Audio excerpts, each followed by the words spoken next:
So yeah, and the goal is to just try to get as many clients as possible back to back. But as far as artist wise, I would really like to have my band again. I did have a pretty awesome rock band that I was fronting called Exit 15. You probably remember that. Oh, bro, yeah, Cat. I remember, Uh, before we connected with Last Outpost, I remember going to hear your band back in the day. And I'm not trying to date us, but you cats were really seriously dope. I do remember.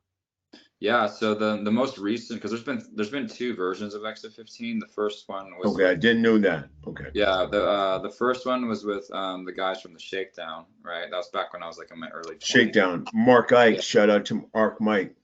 Yeah, and then and there's actually supposed to be a relaunch on that, hopefully within the near future. We just had one at the Twist out in Ventura for a little while, but unfortunately it didn't continue. So we're trying to relaunch. Probably gonna find a different venue.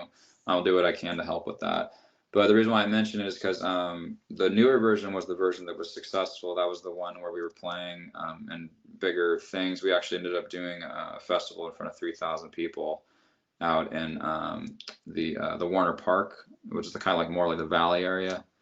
Yeah, I'm very With familiar. I go out there to see my son. Yeah. yeah, we opened for the Queen Nation band, the Queen Tribute, and that was like honestly one of the biggest highlights of my entire music career because it was just so amazing to like be on a big stage like that in front of that many people. Like I played in like 1,000 people here and there, throughout my career, but it's rare. But this was like at least three, maybe even 4,000 people. It was like a huge event. And I know that's not like huge, huge. Like obviously these famous bands playing for like hundreds of thousands of people, but for me it was a big deal. And so it just felt great to do something like that. It was very, very much of a milestone. Um, but unfortunately, there were some variables with the rhythm section. I won't go into detail, but yeah, the band kind of just fell apart. So ever since that happened, I've been digging into the solo career.